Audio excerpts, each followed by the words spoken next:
That's not true. That's not our names. I don't know how we start this. So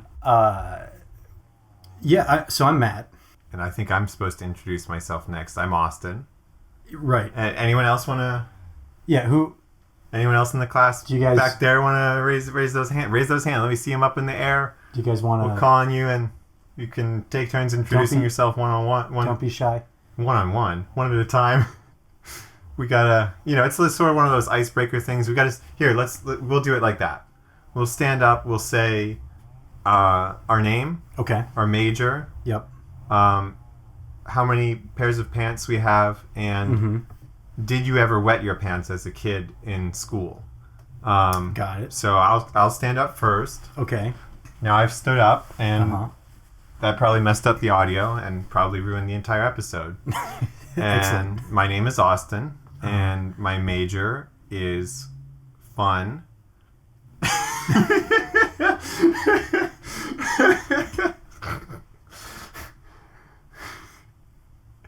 And boy, do I excel at that major. Overachiever. Valedictorian.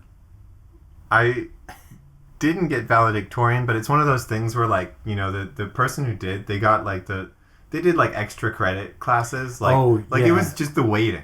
I had a perfect 4.0 unweighted GPA, but they got, a 4.6 weighted. And it was, Yeah, they took the advanced dance class. Yeah. And then I'm like, dude, I don't have those moves. How am I gonna get that GPA? But I'm not really that bitter. I'm a little bitter about it, but I'm never gonna tell you that. Right. I mean, you would never acknowledge it out loud. No, I wouldn't. No, pairs of pants. Oh, how many? 1, 2, 3, 4, 5, 6. Wow. 6. Or 7, maybe. Way more than I thought. Because I just started having to count them in my head, and it just kept going. That's impressive. We'll get to me in a second. Did I ever pee my pants in school? Yeah, pee your pants in school. No. I mean, I've definitely peed my pants as a kid. I just don't think it's happened at school. All right. Well, okay. Yep. Gotta stand up. Yep, great. Excellent, all right. Yeah, that was the worst part of my idea. Yep, well, all right, so my name's Matt. My major is boring. That's why this podcast will It's very balanced. Be perfectly balanced. Yeah.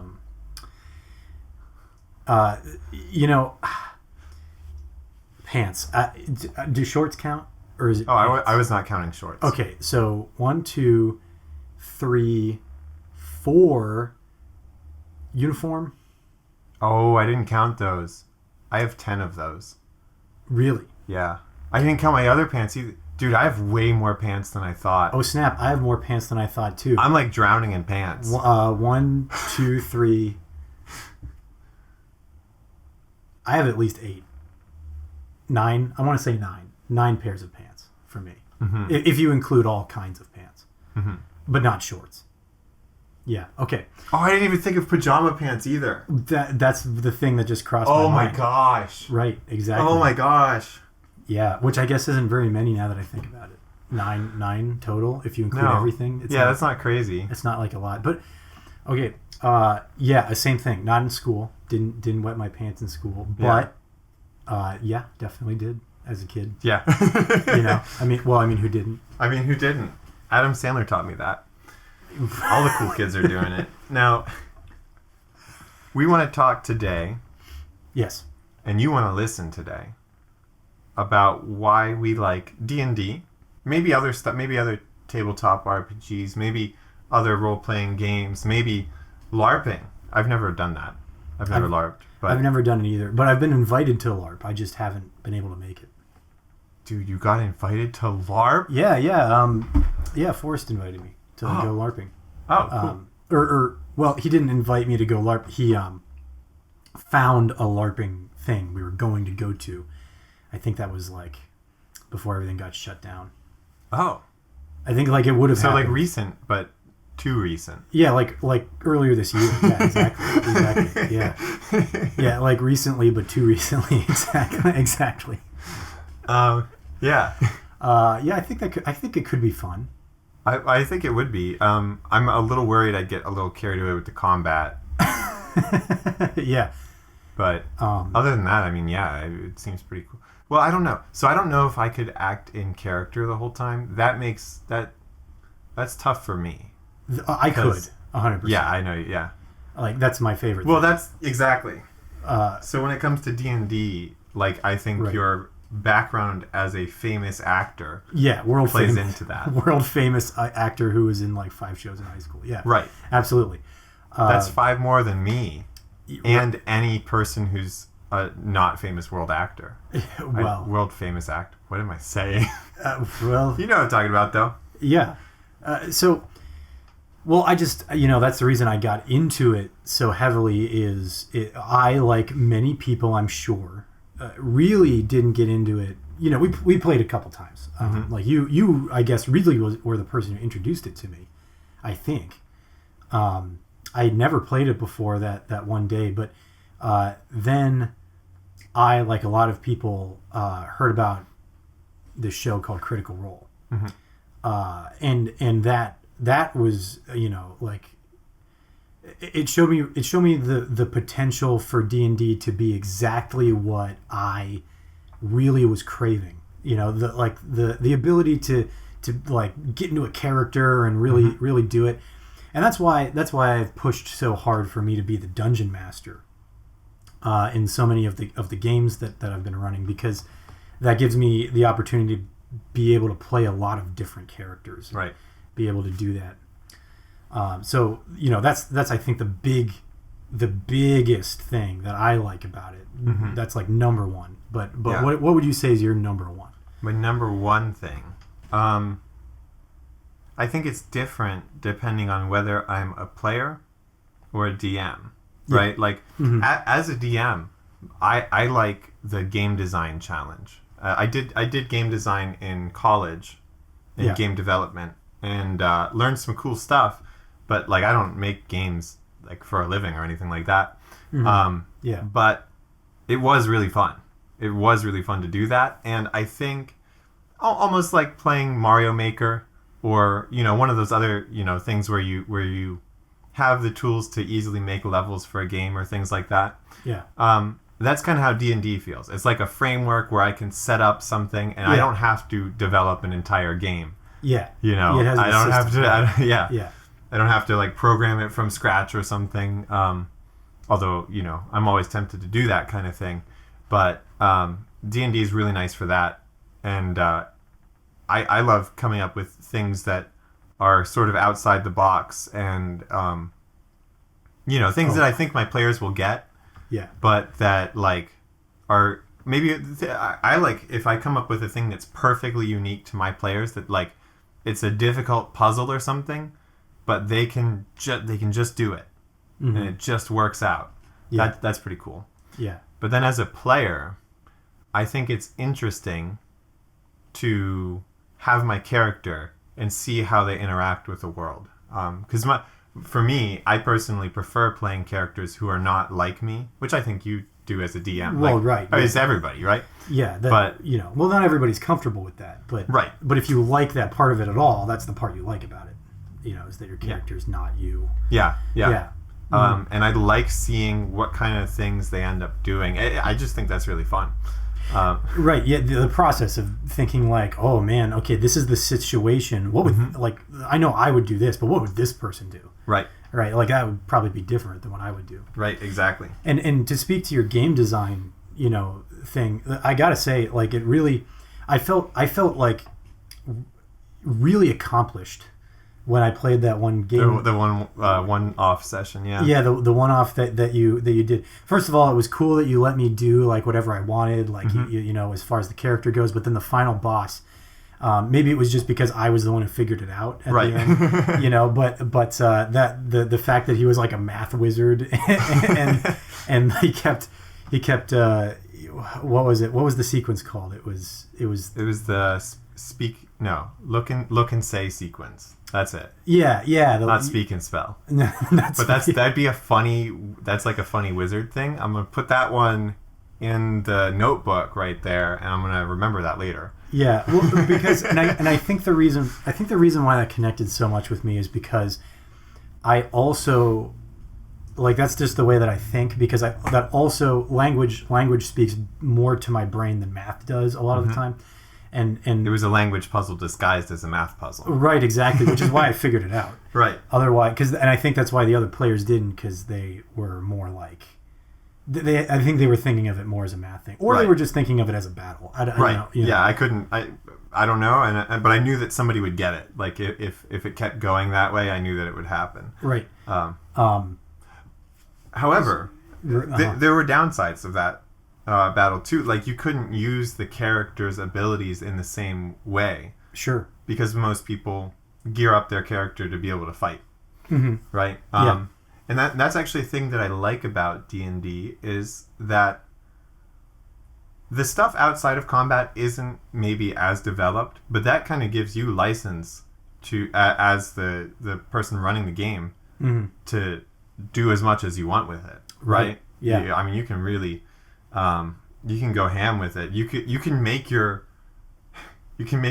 players. Well, you can't. I guess you can't make them do anything. But you can have them put on a stage show as part of the campaign, right? And then they're rolling all sorts of stuff. They're casting spells. They're doing it. But the goal isn't to kill somebody. It's to entertain an audience. And, like, they have to do it. Right. Or else, I don't know, some bad thing happens. Look, I just thought of this now. or they need to, they need, like, this much gold, and there's just no other way to do it. Like, that's, or even like leading them. That's a good way to do it. Be like, hey, if you got this much gold, this could work out. You could try breaking in and stealing or stuff like that. It's gonna be tough. It's gonna be real tough. There are gonna be some big issues. But hey, there's an acting competition going on. Yeah, there's a battle of the troops. Right. Yeah, that's the cool thing, because that's the cool thing that one of the cool things that Matt Mercer does that I like, and that I'm going to try not to talk completely about that. Let's put one up on the Matt Mercer count. I just we share a name, but that's true. The one of the cool things he does, he just throws stuff out there, He's just like, hey, this town has this. Mm-hmm. And he lets the players decide whether or not, because I always think, like, if that was me, because there's plenty of times where he's like, you go to this place and there's this stuff. Like, this is the stuff that's around, and he introduces things. And anytime the players, don't interact with that, or, like, don't engage with one of the things that he says, I always think, like, man, that would really, like, disappoint me. Like, I would really want them to do that. And it happened in the campaign that I'm running for you guys. You were the only one who wanted to have anything to do with the fighting pits. Oh, right. Yeah. Right. And like, my intention was, like, I want to give, from a character perspective, I think for most of the party that made sense too. That's true. And so that's a tough thing. Like, what do you do? Like, as a player, you might want to do certain things that your character doesn't want to do. In which case, I mean, you can just take the reins and, let them do it, or figure something out. Yeah. I think there is a good balance with, especially with, you're looking at Critical Role, and they have a nice balance between, this is how this character acts, this is their personality. Yeah. And this is what's happening in the story, in the campaign. Like, right. There's a good balance there. It's not like they all just only act how their character would act or something. Mm-hmm. Different stuff happens, and sometimes they fall off a cliff and die. Right. When they hit the surface of the water 1,000 feet below or whatever. Or jump. Is that a that's what I mean. Yeah. Is it still a spoiler? There's no such thing as spoilers for Critical Role. Just make sure that you turn into a goldfish first. I'll just bleep it out. I'll just bleep that whole thing out. Yes, like the whole thing. I'm not bleeping it out. No. Yeah. So, but I guess my biggest challenge. I'm really learning a lot from the campaign we're doing right now. I feel like the one that I'm running. Right. at the moment. I feel like I'm learning a lot, and I've been watching a lot of videos, and there's a lot of cool things that I've seen in a lot of campaigns that I'm actually trying now. So I guess I won't get into it too much. Oh no, it's fine. It's okay. Since you guys are currently playing it, we're about to get that inside scoop, guys. But I guess it wouldn't really be much of a spoiler to talk about the mechanics. So I've seen a couple of different people talk about things that were in previous editions, and I don't know anything about any other editions other than 5th edition. 5th edition is the only one that I've ever run. It's the only one I've ever had any experience with. And learning about some of the things that were in the other editions, I'm kind of like, why'd they why aren't those in the rules for 5th edition? Like, these are really nice and kind of cool and make the experience more interesting. The biggest one is probably skill challenges, which I think is like literally the easiest thing you could do to your players to keep them engaged during the most boring parts of the game. Yes, absolutely. Right, like you're traveling from here to here, and like you could just be like, and you get there, which is what I've been doing basically, this whole time. But it's way more interesting, especially since the world is dangerous, to be like, okay, everybody choose a skill you're proficient with and explain to me how you're going to use that to help the party get to where they're going. I'm gonna of course I'll use my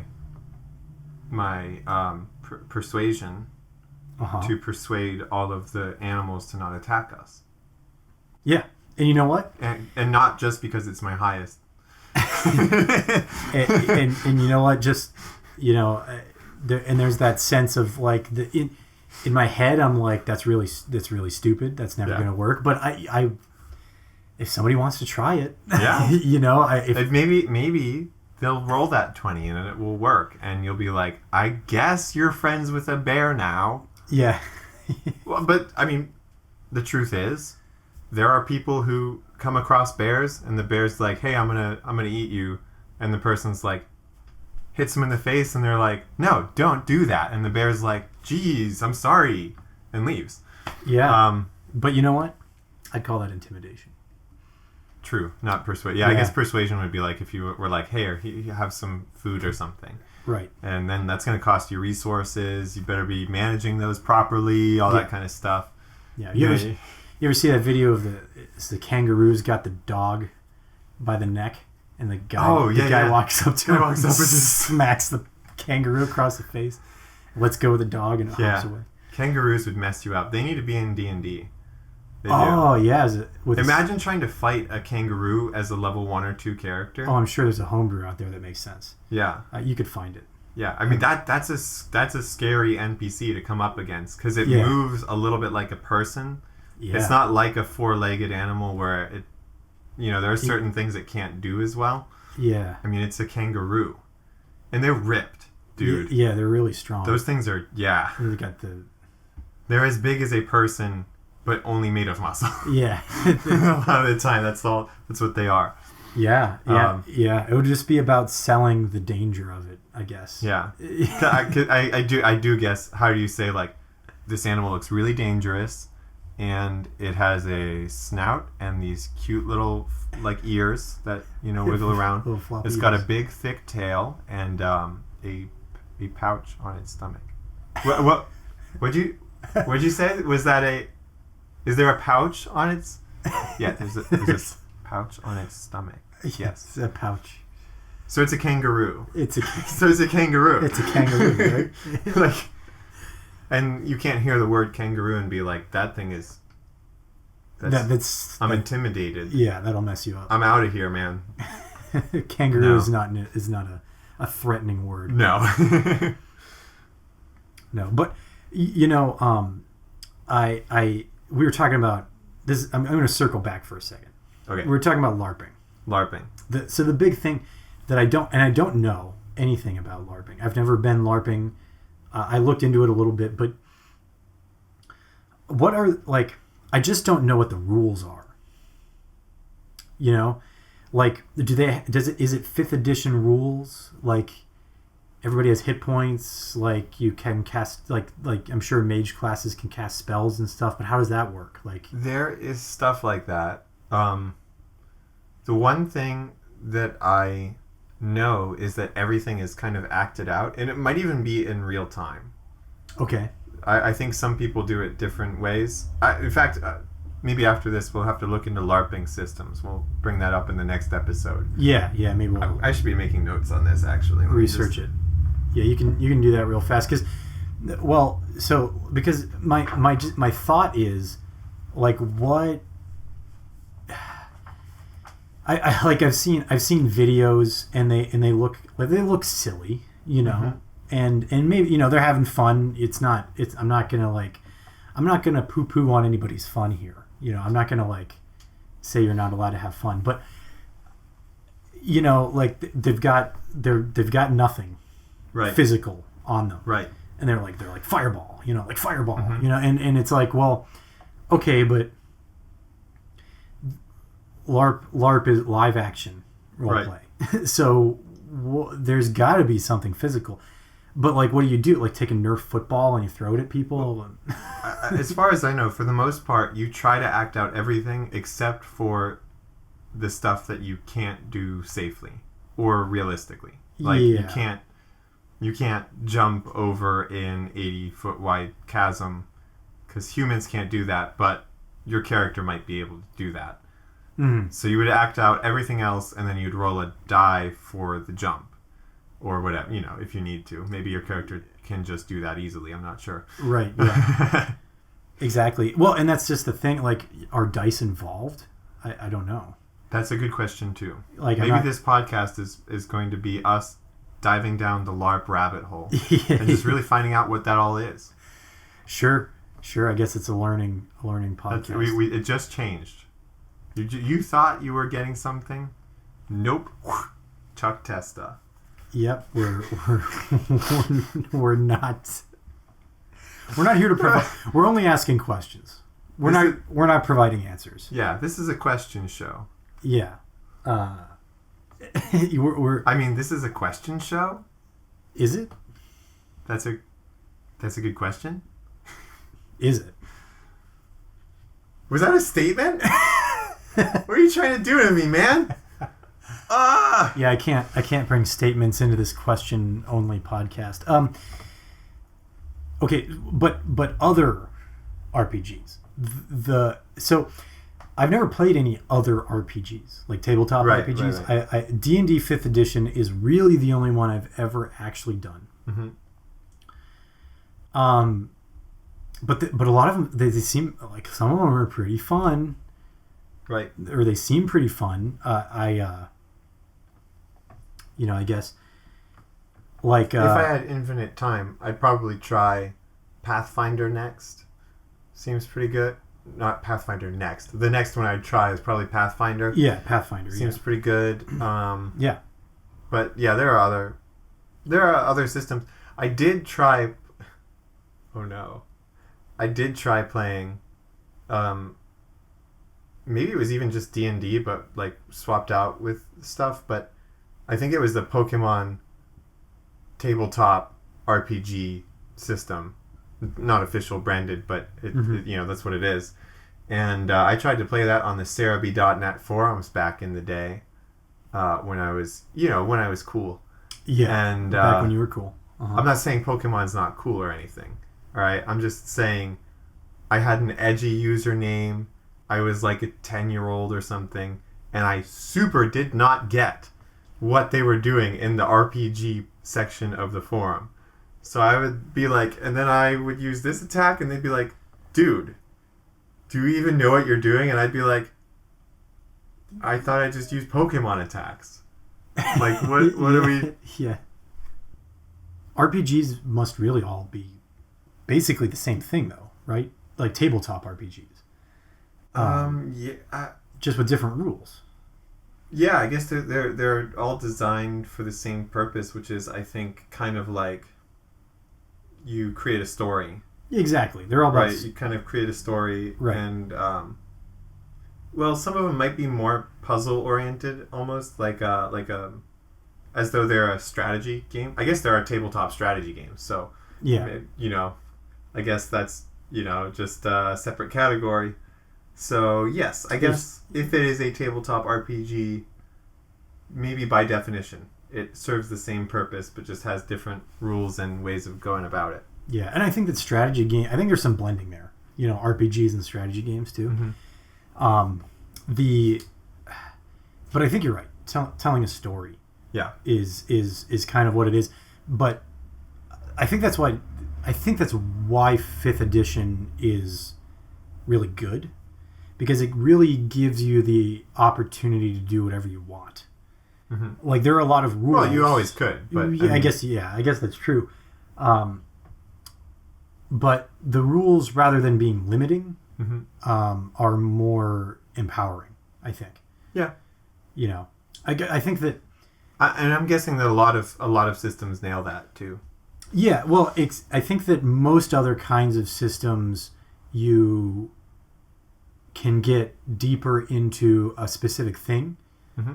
But I think that 5th edition gives you everything you need in the broad strokes. Yeah. If you know what I mean. Like there's if there's a part you like, then D&D 5th edition might not be the perfect thing for you. If you're coming into this game and I want more combat, I want more stealthy stuff, I want more wooing ladies, I want more whatever. Yeah. There's probably a system that is better at that specific thing. Right. Exactly. Like if you were if you said, they get really specific too. Mm-hmm. Right. So if you thought to yourself, man, I want to play like D&D, but there's really like minimal combat rules, and it's more social, and also we're in high school, and also we're playing Monster Hearts, right? Oh man, there's a system for that. I know that sounds dumb, but the idea is that the thing I think, though, that's interesting about 5th edition is you could use 5th edition rules and play that same game. Yeah. I think, right? Yeah, I guess so. You know what I mean? So even though there are a lot of rules, and I think the barrier to entry for a lot of people is that it's kind of complicated. But if you're willing to learn the rules, you can play any kind of game using that system. Mm-hmm. Mm-hmm. Basically. And I think if you watch people play it, yeah, which now you can, yeah, easy. I don't think I would have ever.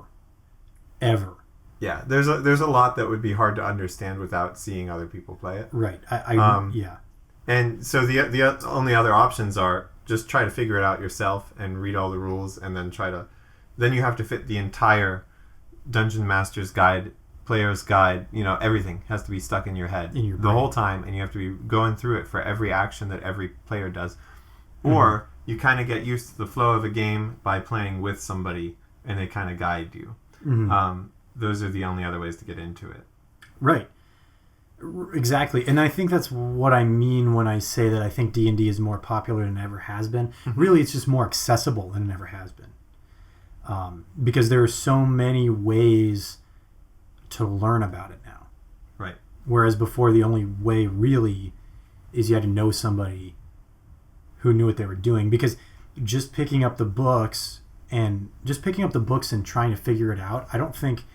There are probably people out there who could do it, but that's not a very, I guess, realistic way to go about it, I think. I just don't... Yeah. Well, I already, if you look at any game, mm-hmm. how many people follow the rules of Monopoly correctly? Well, you see, that's a loaded question. Yeah. Because there are the most people who don't. Right. And then there are those couple of people who hate it that nobody does. Yeah. Well, I'm fine with it. You play by whatever rules you want, because I don't like Monopoly. But you could play with whatever rules, because I'm not going to play with you. But nobody follows the correct rules for Monopoly. right? Like no one has read the instruction manual and been like, I get it now, I know all the rules, let's play it like that. That's actually probably not true. Yeah, I'm sure that people do that, but oh yeah, there are plenty of people who do that, I think. But then again, that means that you can play Monopoly and have a good time, or a terrible time, like me, yeah. without even reading the rules and actually knowing what the real rules are supposed to be. I have played Monopoly not by the rules and by the rules, and I think that the only time it was fun for me is when I feel like I think that the contention is somewhere else. I think that it's not about knowing what the rules are. Mm-hmm. It's about knowing how to play it. Right. Because I've always, like, not always, but like I've basically always known that you buy properties and your goal is to get all the $1 bills. Right, exactly, and that's how I played the last time I played it. That was my goal, was to just get all the $1 bills from people. Hide them under your edge of the board. Yeah, and I just hit them from everybody else, and I got a personal win from that. That's how I play every game, pretty much. Yeah, getting all the $1 bills. Anyway, but I actually have had fun playing Monopoly the like actual, like, correct way recently. The problem was I didn't understand, like, what you're supposed to do. Mm-hmm.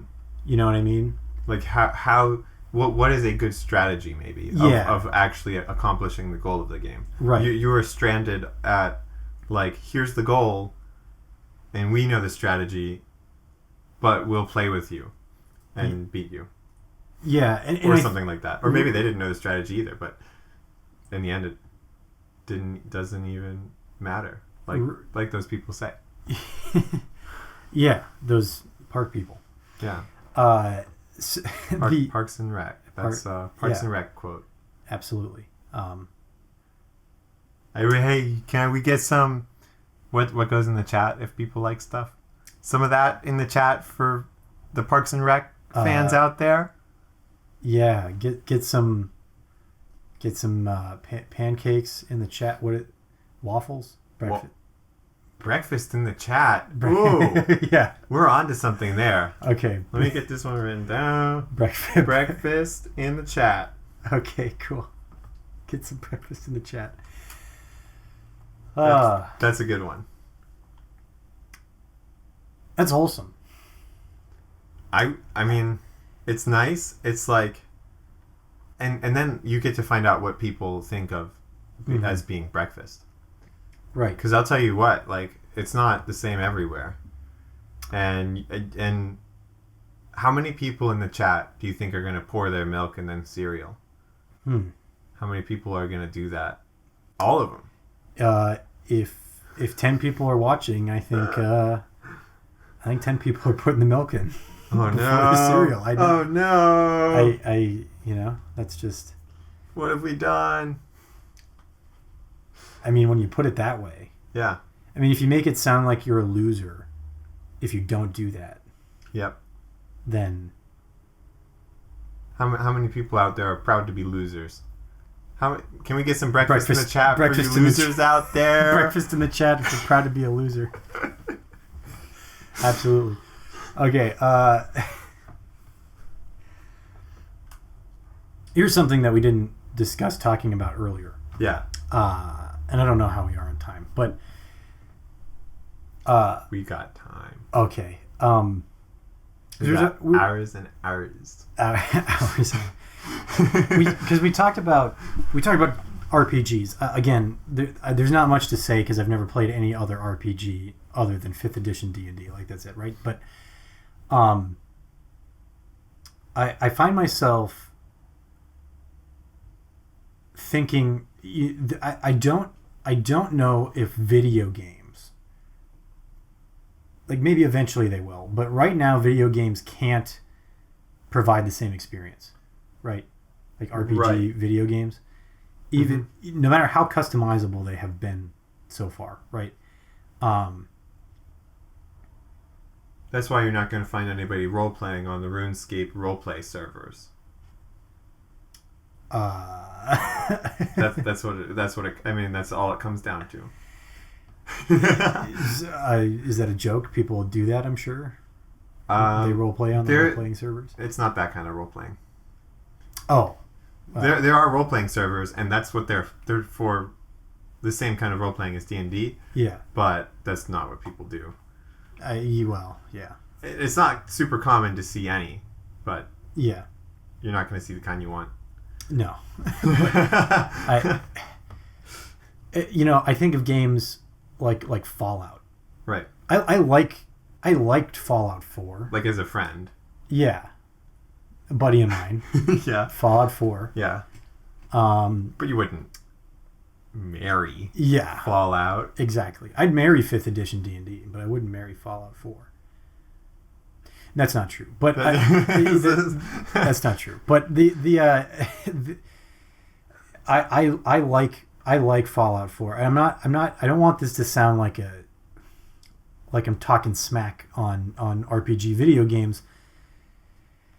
I've watched I watched some stuff about that kind of thing, and it was a YouTube video. This guy was talking about like, I played. It was New Vegas, I think. He was like, there's this mission, and I can play it all these different ways. It's like, I'm I'm this kind of person, and I want to sneak in here and figure out the mystery, and kind of do it this way, or they're like, I'm gonna guns blazing, kind of like go in there. Like there's a lot of different. There were a lot of different ways to approach the same issue, right? Like which is on its own. I think what draws people to a game like that, like that's a it's almost like a puzzle where you get to feel good because your solution can be based on you. Yeah. But there are solutions, right? Yeah. Like there are certain ways of getting it done. Exactly. Like it's both. It both gives you a lot of agency and is also very limiting at the same time. Right. You can't be like, well, you could just stop playing the game. Right. But you can't be like, actually, I'm gonna go open a flower shop. Yeah. That's what I want to do. Yeah. But you could in D&D if you want. Right. And yeah, that's happening in the future. Not right now. Not this campaign. Yeah. Sorry. Okay. Well, my character's busy. Yeah, your character's doing a lot of stuff right now. Yeah. But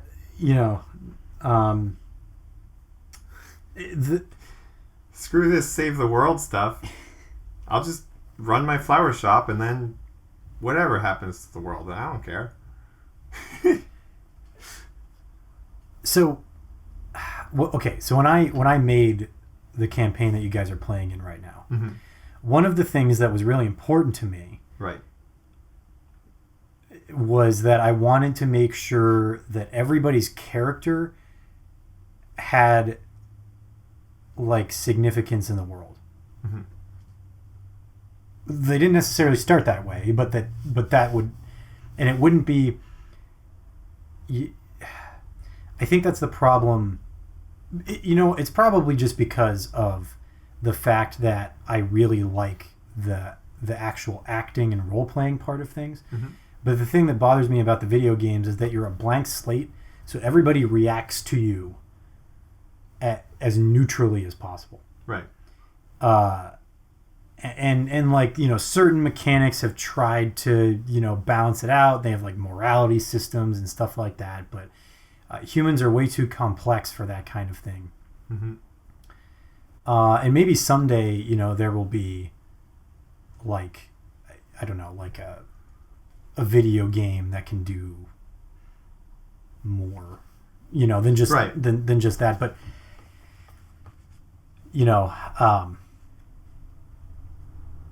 I'm just thinking that a system like playing with actual people is something that isn't really replaceable at the moment. Yeah. You know. Yeah, I think. I maybe it comes down to the P versus NP problem, and like, you know, the entire universe maybe isn't reducible to an algorithm we can figure out. That you can play a video game and it simulates endless possibilities, because that's kind of what you would need to do. Yeah. And you would need to come up with a heuristic that people use when playing this. And how do you describe that heuristic? Like, when the DM hears what the characters want to do, they're making a choice of like, all right, this is where we're headed to next. How do you tell a computer what all the next options are and which one should be picked? You know, like that's tough. That's the tough part, I think. It's not a tractable problem, probably. I mean, come on. You might be able to do something like that with deep learning or something. You know, as that technology gets better, you might come up with a system that produces very similar results to humans. And then every once in a while, it's just like, oh, and then the Pudding King comes back in. And you're like, it's back. Yeah. Yeah. I'm saying that Paul is a robot. Oh. I'm saying Paul is a robot. That explains a lot, really. Yeah. I've been reading the Blade Runner book. Yeah. You know, the one that Blade Runner is based off. I know it's not called Blade Runner, but that book. So, anyway. Yeah, well, I wouldn't be surprised if Paul was a robot. But,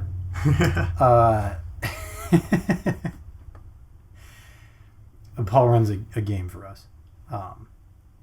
If this is being kept in, I don't know.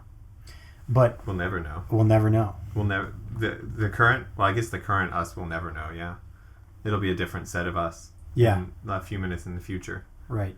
We're the only ones who will know. So,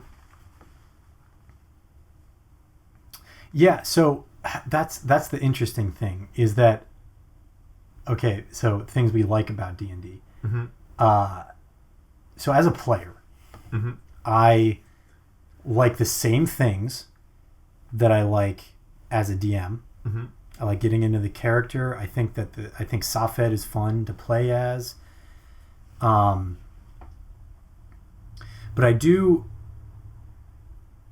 I find it a little bit tough, just personally sometimes, because I don't feel like I feel like if Safed was anybody else, like any other character,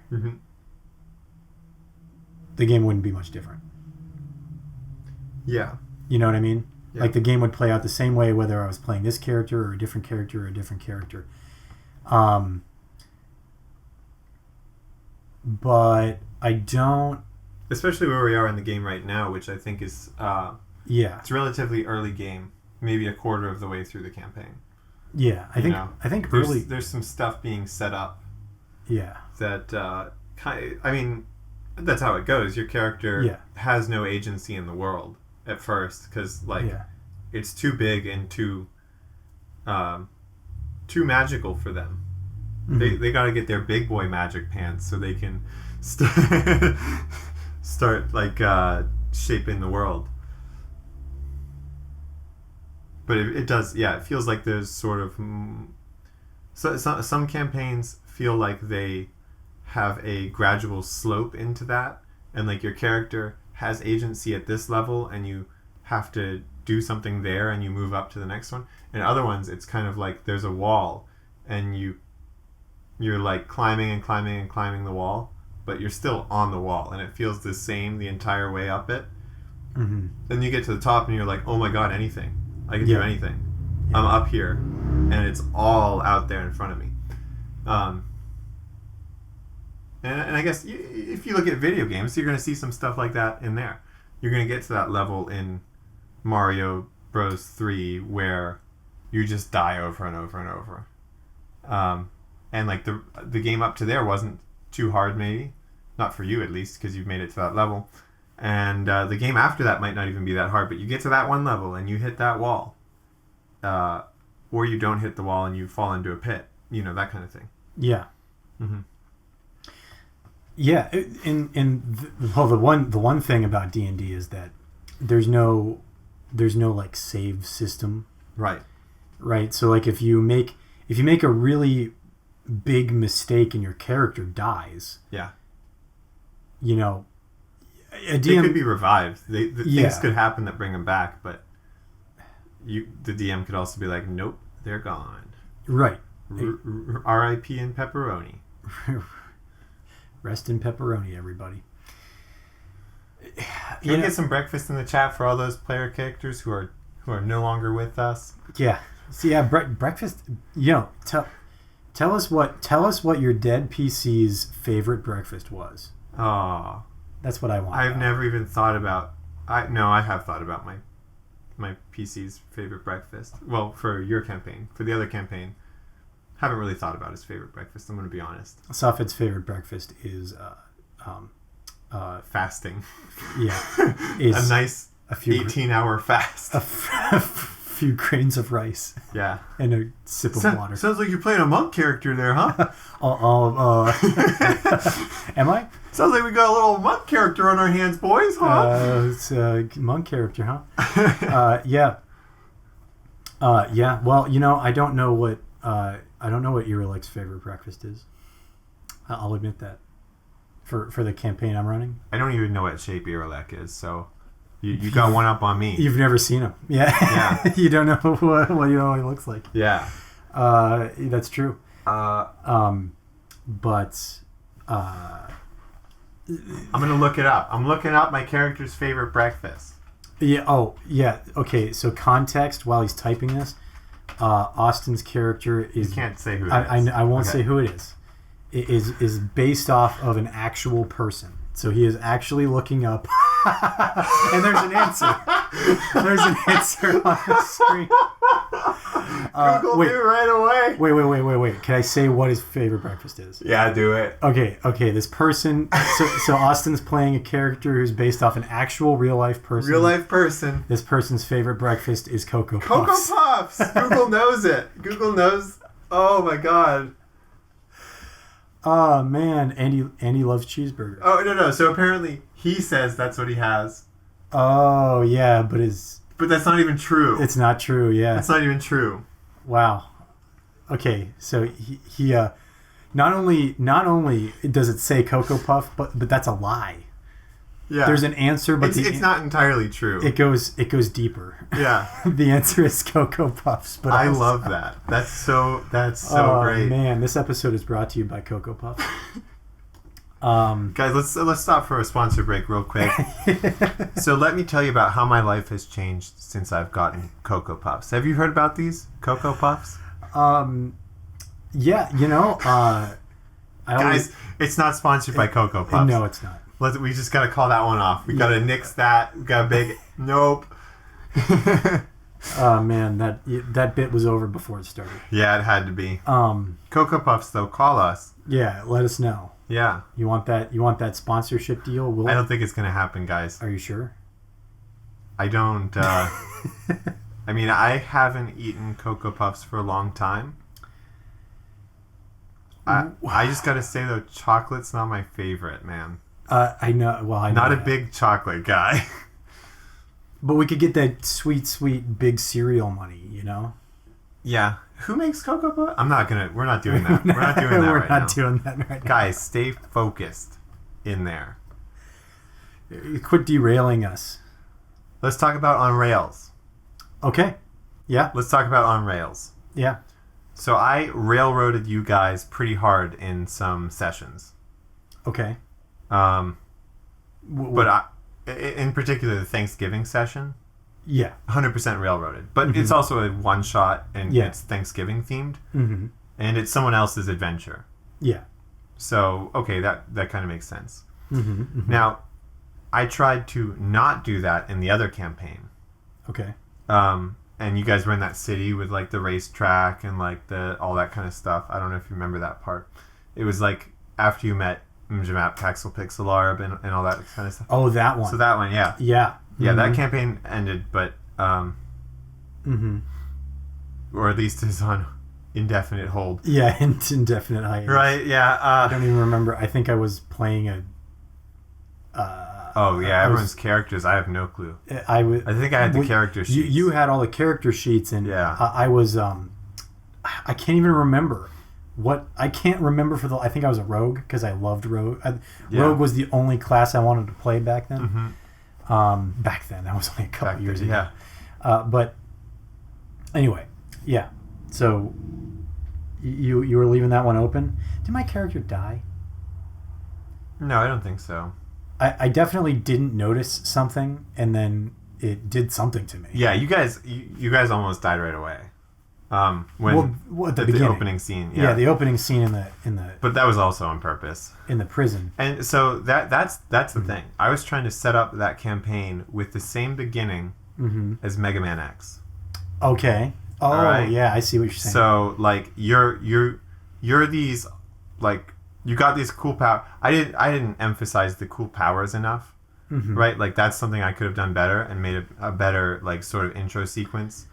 Well, like you got these cool powers, and then this dude comes along, bad guy whose name I don't remember, and you do not stand a chance. But just in the nick of time, you are whisked out of there and saved by somebody who you don't know. And they're like, you're important, but not yet.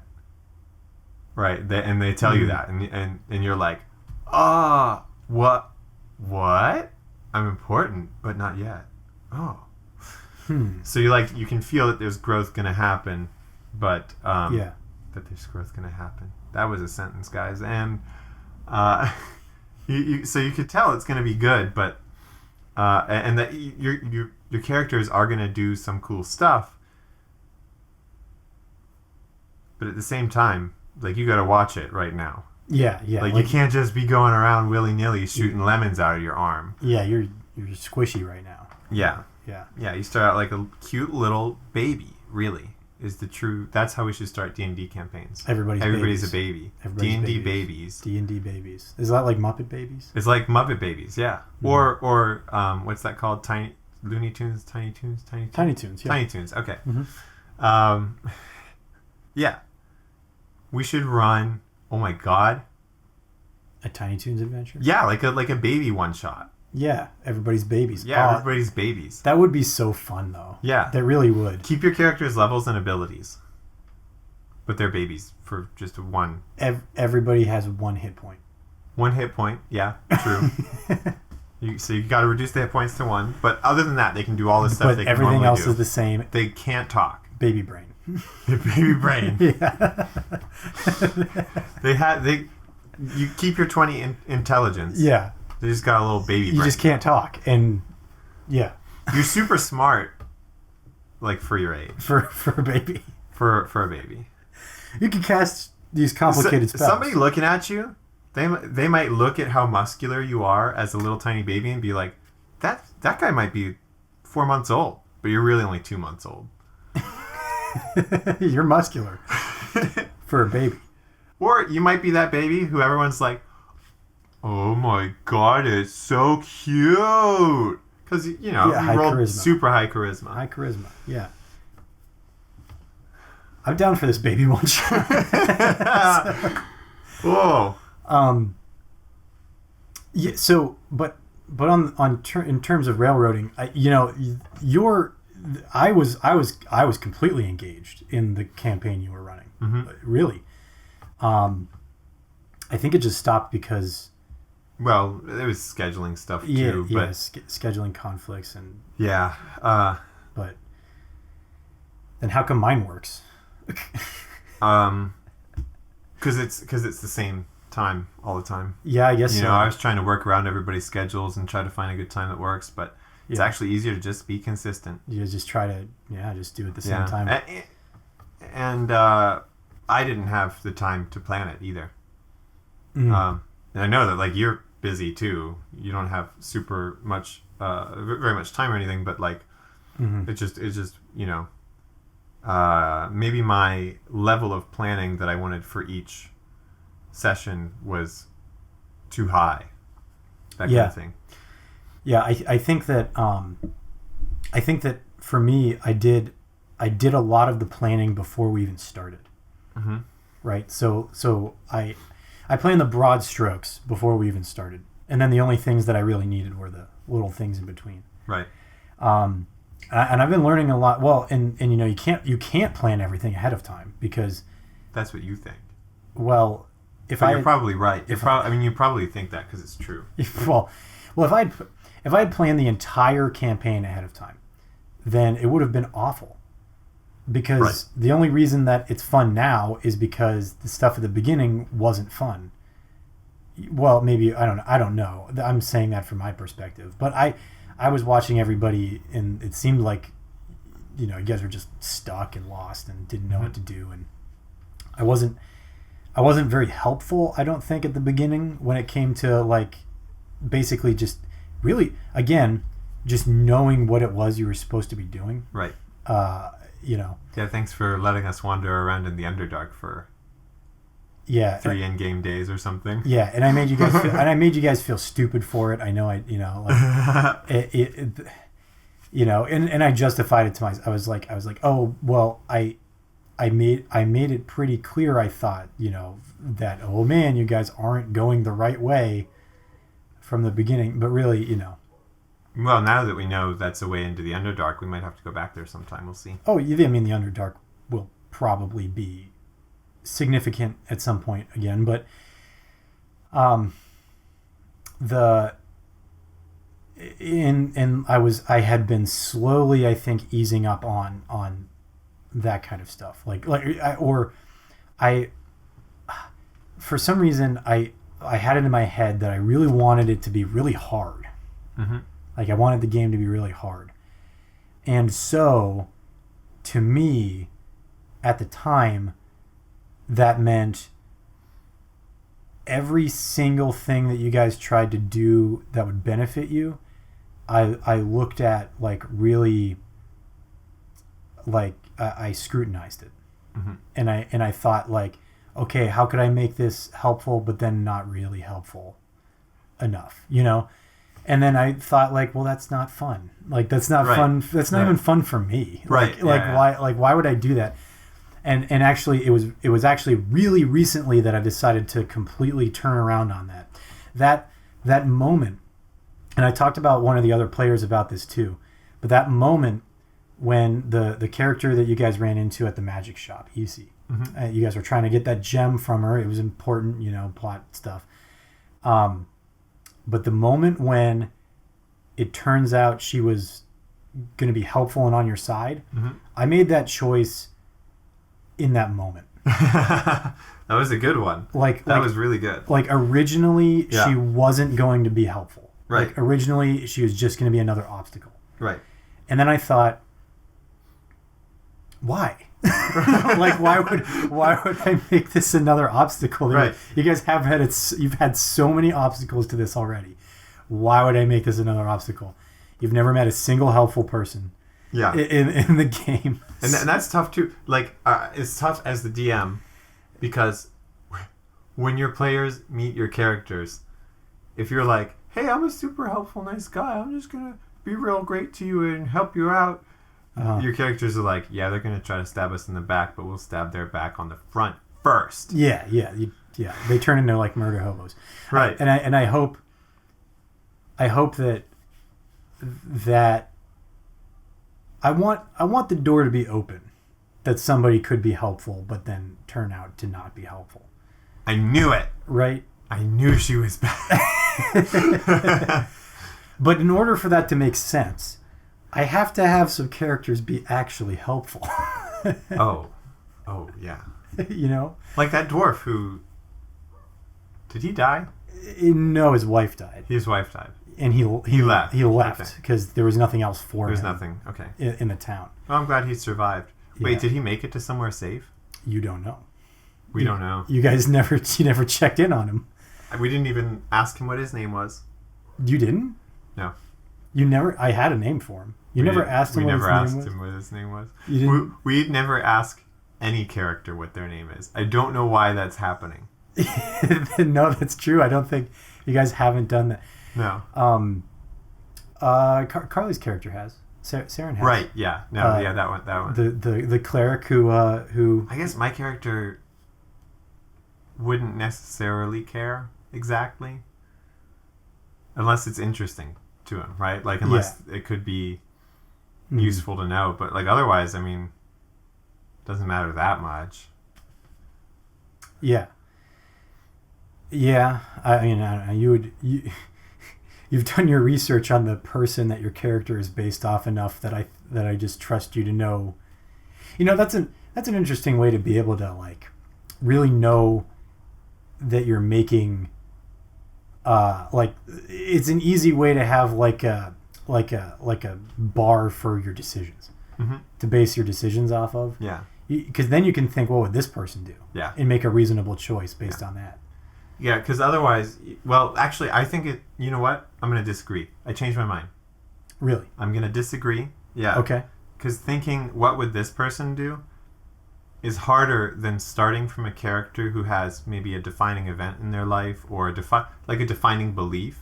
Yeah. Because my other character in the other campaign that we're doing right now, he has a defining event in his life and acts a certain way because of it. And obviously I can't give it away now. Well, but, no, he acts a certain way because of it. And so when I go to decide what his behavior is, there's only one decision, and it's which one is more like this. But then for my other character in this campaign, and the campaign that you're running as DM, to clarify for the people listening, and I mean all of you. But so to say that he, you know, I have to try to model a full person in my head. Yeah. At a certain point in their life. Yeah. Which was in the past. Yeah. Not very recent. And not the part of their life that people would know about. It's a famous person. Yeah. And people know about it, I guess. They've heard anecdotes of the time. But it wasn't heavily recorded like it is now. Yeah, yeah. Like the time itself wasn't heavily recorded. Right. Yeah, the time itself and the person was not famous yet. Right. The part of their life that we're in right now is before that. I can't say they were like no one knew who they were. A few people did, but only it was around them. Yeah, it was like a niche. Like if you were in that realm, in that circle, yeah, in that circle, then you would probably know. You'd probably know who they are. But now everybody knows. You've probably had trouble with them, and you probably had trouble with them. Yeah, yeah, probably. Yeah.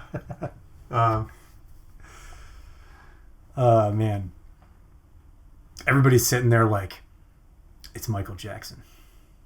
Is that what they're thinking? No, my gosh, guys. That's the first thing that I thought of.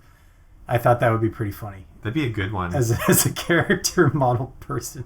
That would be a good one. He'd be a fun bard to play. Exactly. And then everybody in your party would be like, "What is wrong with you? What's your issue, dude?" But like, you're good at dancing and singing. Yeah, you're like really good. But what's wrong with you? Yeah. Yeah. And I have a game I'm making. Could you make the soundtrack for it? Yeah. But then we won't tell anyone. Hey, is it okay if we model this blue hedgehog's shoes after yours? You have good shoes. Real talk though, the soap shoes, that's where it's at. Sonic Adventure 2. He wears those soap shoes so he can grind on the rails. Actually, it might be an adventure one. I don't remember. But I'm not making that up, right? They modeled Sonic's shoes after Michael Jackson's shoes, right? We'll never know for sure. I'm pretty sure that's true. Anyway. But as far as railroading goes, right?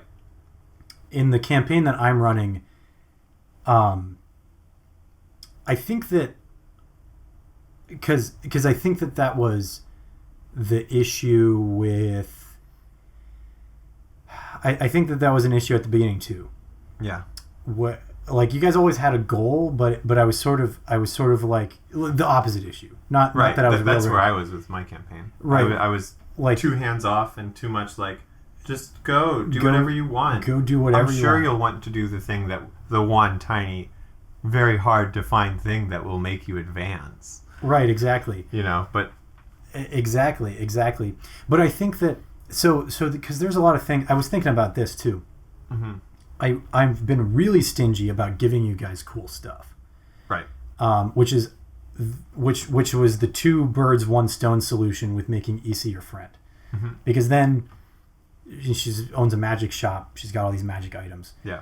She can't give them to you for free, but she can give you a discount, right? Yep. And you're not going to get that anywhere else, Right. Or not right now, anyway. I probably will.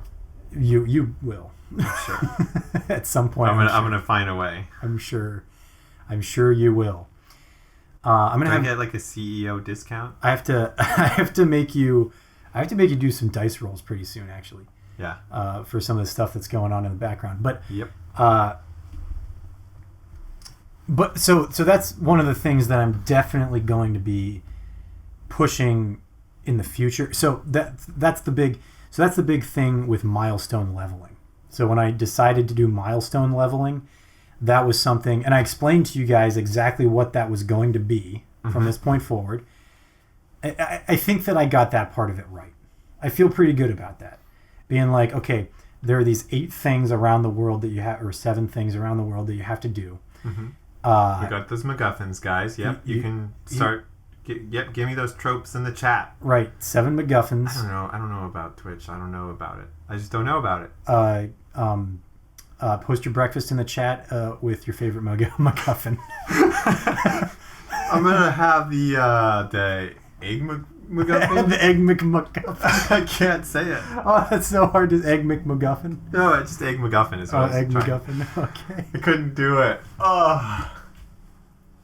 I got to do more of those vocal exercises. Yeah.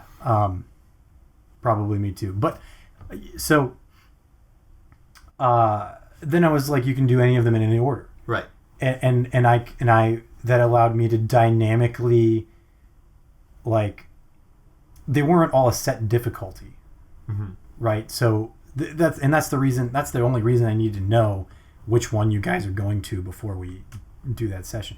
And I actually probably don't even need to know that, because the time it would take you to get there right now is so long that you wouldn't be able to get there fast enough. And then in the future, it's not going to matter as much, because kind of at some point world events start catching up with us. Yeah. And it won't necessarily matter where we're going as much. Yeah, right, exactly. But one of the things that is an incentive for traditional XP leveling is that fighting stuff or like overcoming obstacles gets you something. Right. And in this campaign, it doesn't. Right. So it's better to avoid obstacles. Right. So what I did without realizing it is I incentivized you guys to avoid all conflict. Right. At any cost. Right. Right. Like I basically, it didn't dawn on me, but I think that was the biggest problem with the opening part of the campaign that I was running. Yeah. With the lake. It's like, well, you guys knew you had to do this thing. Like you were supposed to do this thing, but there was no incentive to do it. Because again, I only put obstacles in front of you, and there was no incentive to try to overcome them. Right. Because it would be potentially dangerous. And I don't think that it was wrong of me to say from the beginning that this was going to be a dangerous campaign and people were likely to die. I think that's fine. Mm-hmm. And I think that, raising the stakes like that is good. But that's a double incentive to avoid combat. Exactly, because everybody works so hard on their characters. Yeah. And everybody likes their characters so much. Well... He'll be cool when he grows up. Yeah. Oh,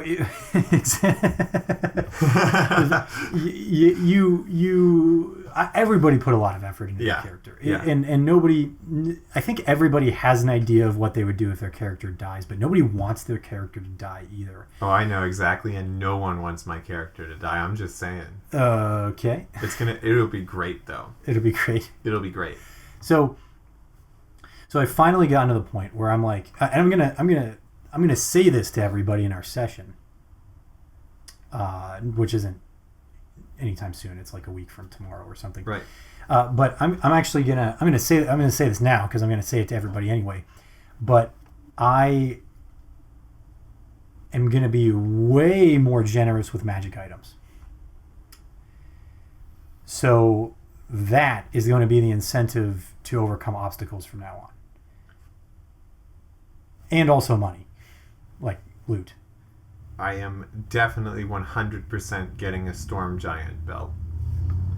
I'm actually rolling I'm either rolling them on a table or I'm making them up myself.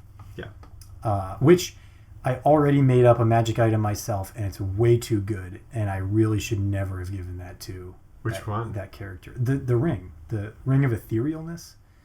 Oh, right. That is way. Well, you could get punished for that, though. That's true. For being in there too long. That's true. Trust me. Ever since, I actually assumed that was sort of a planned thing because of the relationship of, that guy, the voice guy, and the other, at least one other realm that we know of, but who knows where else he's got problems with people. Right? Yeah, I kind of assumed that when we got the ring, I was like, ooh, we better be careful about that, but I don't want to tell them that. Yeah. Because I want to use it, I just don't want to use it. Yeah, I want it to be used. I just don't want to be the one using it. I'm too smart to do this myself, but I'm too dumb not to let it happen. Yeah. Yeah. Exactly. And so... Wait, did that make sense? Did I say that right? You did. We'll never know. Well, yeah, we'll never know. We'll never know. Mm-hmm. You're right though. I've thought about it a lot, and whereas I do think that it's probably too good for where you guys are at right now, it just so happens that like all of the things that are coming up soon aren't necessarily problems that can be solved with it. Right. Because it has a lot of limitations too. Right. And actually, that's why I didn't want to give you guys a ring of invisibility. Because a ring of invisibility, it has its own drawbacks, but it doesn't really have very many limitations, huh? It's not as limiting. Right. Because a ring of invisibility, and yeah, I could have nerfed it or something like that, but the place that you got it from, like that person would have pretty dope stuff. Like pretty high level things, and he did say that if you needed anything, he would give it to you. But I think the biggest thing is combat. That's the thing I was thinking of. Mm-hmm. It's like I want to give you something that's useful, but not in combat, because it's an action to put on and take off the ring, right? So. Right. You would use your action to put it on. Now you're in the ethereal plane. You can't hit anything. Mm-hmm.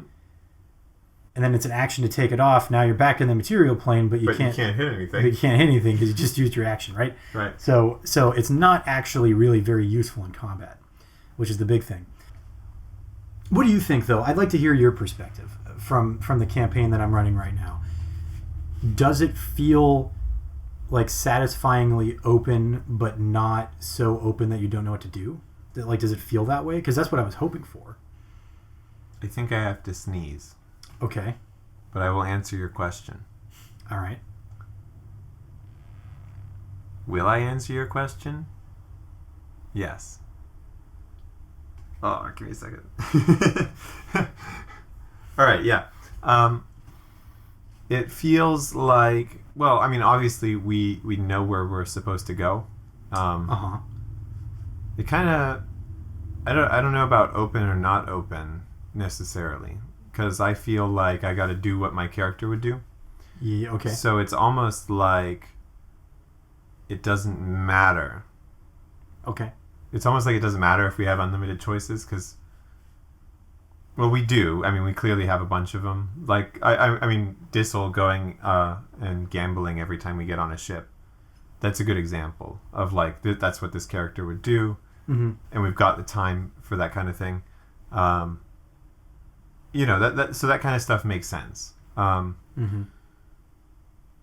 Does it feel like we could just do anything? No, but that's because there's some urgency in the story, or maybe not even urgent. My character feels urgency because he's got competitors. Yeah. Right? Like he's seen them, and they're not very good. Yeah. And so if that's the best that there is, he can swoop in right now and be the best. Yeah. But he's got to do it now. Yeah. Like somebody else is going to come along and do better unless he can just do this thing. Okay, yeah. And now that thread is there, you're going to... I won't spoil things, I guess. But now that the thread is there, it's there. Right. You know, and... that's great. And... Yeah, okay. So I guess... You know, I never want to blame the players for anything. Right. I do sometimes, in my head. Sometimes I do. Yeah, everybody's going to run into that. Right. Because you're going to plan stuff, and it's not going to go the way that you expected. And you're going to think, well, I did my job, so why didn't it go the way I expected? There's an obvious reason. It's because everything was fine until there were other people here. Yeah. Right? Like, it was all good up in there, but now that it's down on here, it's not happening. So yeah, everyone's going to feel that way. Yeah. The one thing though, and hearing you say this, I think is really, really getting the wheels turning, is that if I was clear about anything from the very beginning, it's that I told everybody that they needed something that was some kind of goal or something like that was worth their lives to accomplish. Like that, like something. I told him it could be anything, but it has to be like significant, like really significant. Right. You know, like something huge. Because that set up, you know, it being something that was, you guys got into this agreement with this thing that told you it could give you what you wanted, and you know, and I'm totally fine with people having doubts about it. I think you guys should have doubts about that. Right. Obviously. Because the characters don't know what you told us beforehand. Right. Like they don't know that you told us that we're headed toward those goals. So right, exactly. It makes sense for them to be like, all right, that's too good to be true because that's what I wanted, and now somebody's just like, here it is. Yeah. And the rest of my entire life up to now, nobody said that, and then just suddenly, as soon as Matt started DMing, like, now this dude is like, hey, here, I have everything you want. Yes. Right. So he's like, oh, you're gonna get all this stuff that you want, but I think that. Oh my God! I just realized some characters in D&D believe in DMs. What? Like they believe there's a DM guiding the game. Really? But they call it something else. Oh. Like they would call it a god. God. Yeah. But clerics are ultimate. They believe in DMs. Yeah. The DM. Yeah. Yeah. Anyway, sorry. No. Yeah, I should talk more to Paul and Carly. I think I should see if I can get Paul and Carly both to worship me more. I mean, yeah. No, I guess not Carly as much. She's actually just a sorcerer, but yeah. And Paul's not even. he's not a cleric or a paladin either. He's a warlock. I have a really good warlock idea. You know. Really good one. It's A+. He said that. So, I'm actually confused by this. Uh-huh. So he's a warlock, right? And his patron. It's a celestial patron. Mm-hmm. How is that different than a cleric? Well, I know. I mean, mechanically, I get it. Mechanically, it's different, and I guess I get it lore wise too, because it's like, you know, warlocks have a pact with an entity, and you know, clerics and paladins, it's more of like a worship. It's like a choice, worshipy thing, right? Well, I guess paladins have an oath. Yeah, they have an oath, and what do clerics do? What do clerics have? A job? A job, yeah. Yeah, it's like their job to do it. It's like their job.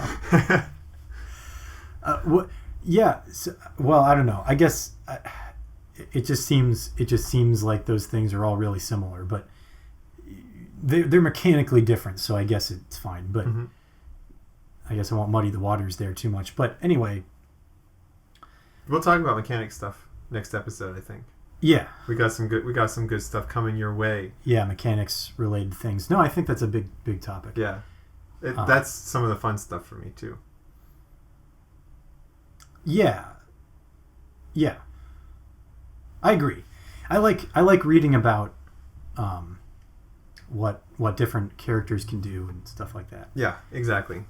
Yeah, no, absolutely, but I can't really remember where I was going, honestly. He's a warlock? Yeah, I guess I was just saying that they should worship me. Yeah, and I agree. They should worship me. What? Wait, what did you say? I said that. No, you should say it again. They should worship me. They should worship me. Yeah. Right. Okay. I think we're on the same page. Thanks for listening. Awesome. Oh, I was talking to them. What? Yep. Bye. See ya.